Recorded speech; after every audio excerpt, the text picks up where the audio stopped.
Alright, in today's video, my customer gave me creative freedom to make and design this wallet however I want. Let's get started.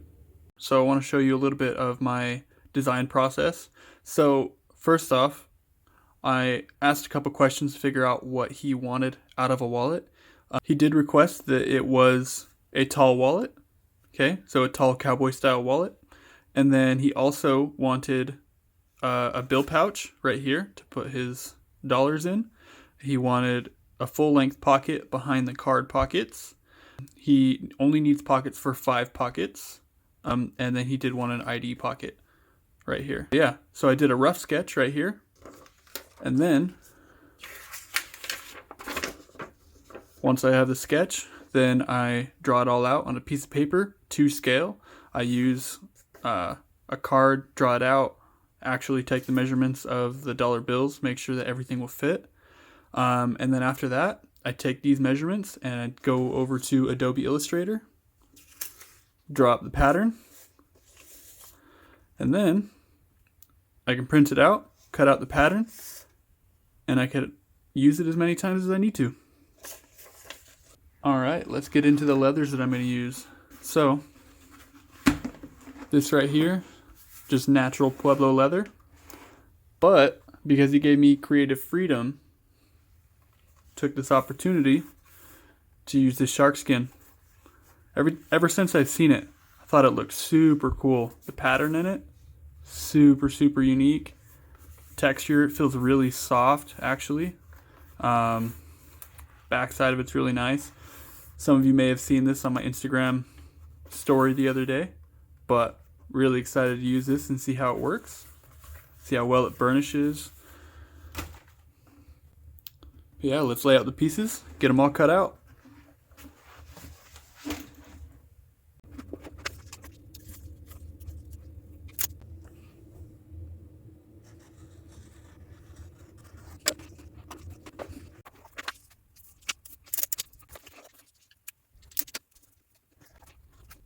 Now that we got these trimmed down to manageable sizes, I'm going to go ahead, punch off the corners.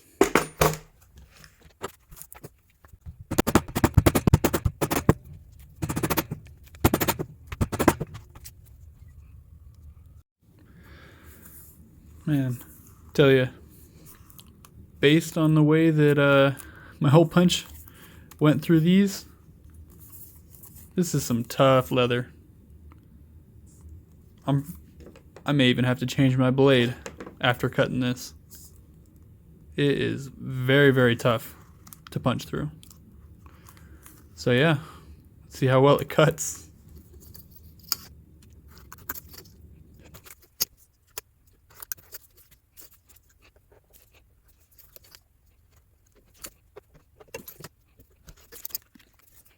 Man, don't you just love the texture on this? It is so cool.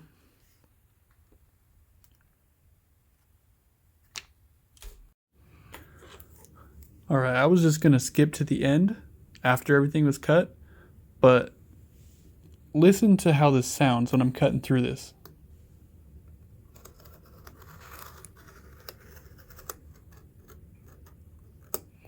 Like, you can tell it is thick.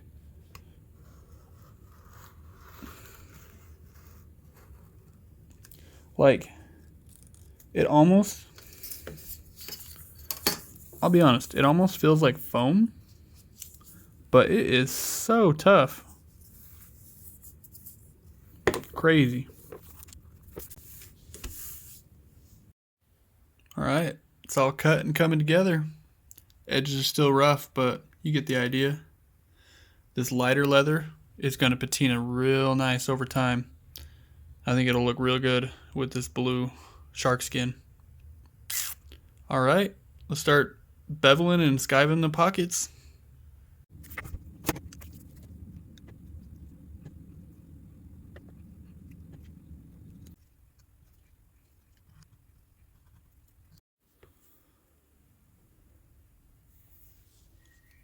Alright, well, tell you right now, difficult to bevel.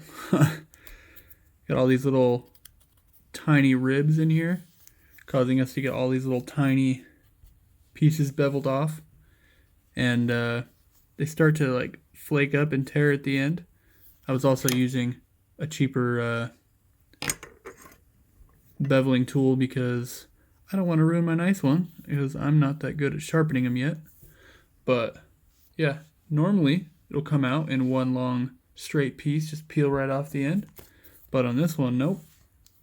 Little tiny flakes. Not ideal, but still think the leather is super cool. Let's keep going.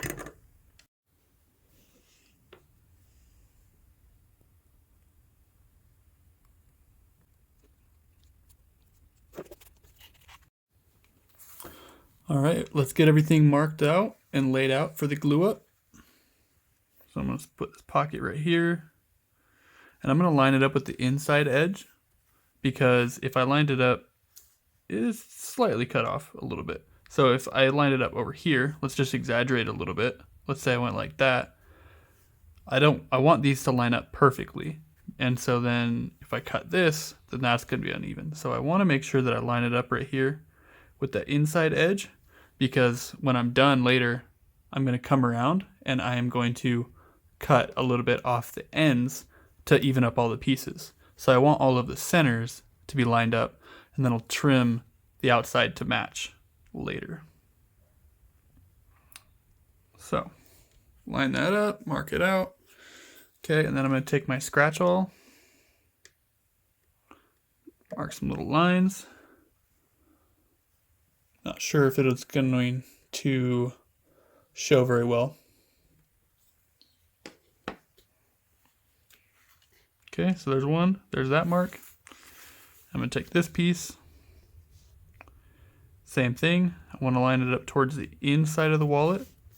There's a little bit left over that I'm going to have to trim off. All right, so right here, lining up all of these pockets on this side is going to get a little bit more difficult, but I want to start from the bottom, and I am lining up everything with the center once again. Go ahead and mark this. Okay, now I'm going to take this pocket and line it up onto the top right here.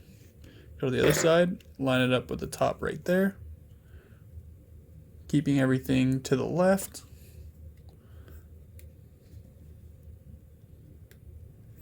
Okay, I'm going to repeat that all the way up. And now that we have it marked all the way up, you want to leave the pockets right here. And what I'm going to do is I'm going to take this bottom one, pull it out. We're going to go ahead and we're going to mark these bottom ones one pocket at a time.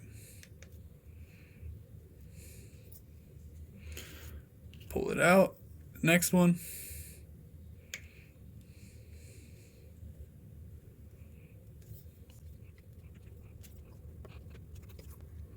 Okay, you can barely see it on there, but I can see it pretty decent with my eyes. So now we're just going to rough that up, get it ready for glue.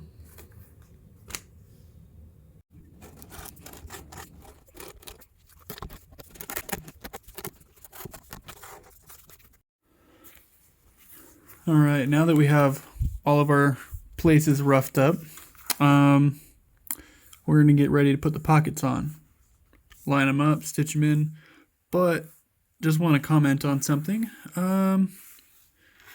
With all of the ridges, I'm not sure how well this is going to look on the edge with all the gaps. So kind of maybe not the best idea on my part, but we'll see how it turns out in the end.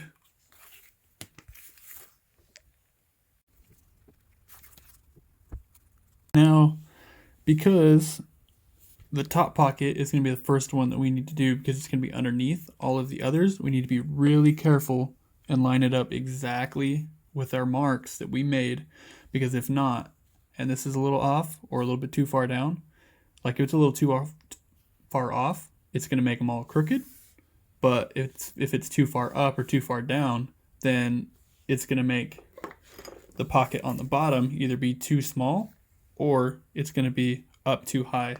So we just want to make sure that we know exactly where this is going before we lay it down.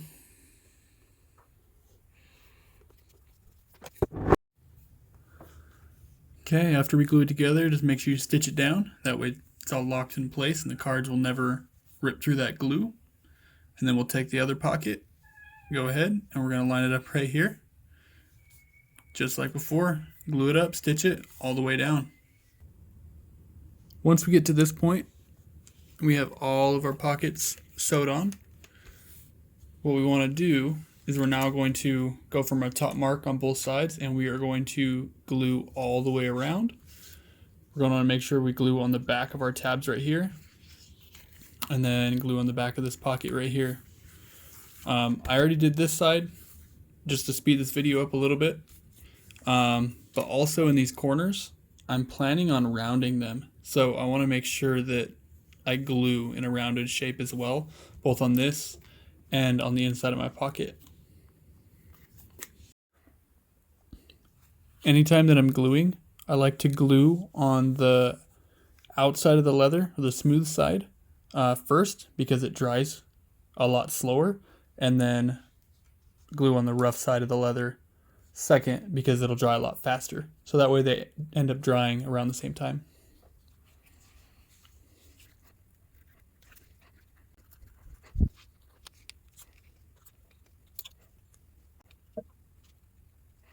All right, got it all glued up, and as you can see, I skipped a few steps. Got it already stitched up. So yeah, sorry I didn't show you that, but I'm trying to speed this video up a little bit, and I'm running out of memory on my phone. But I have a surprise for you guys that have stuck around this long. The back piece. So yeah, just drew out a pattern right here, kind of strengthened up the spine a little bit. But yeah, stitched all the way along this, and then I also lined this with some waxed canvas, so it'll be really, really durable. And I just like the way it looks. So yeah, I'm gonna go ahead, stitch around this, and might jump to the final looks.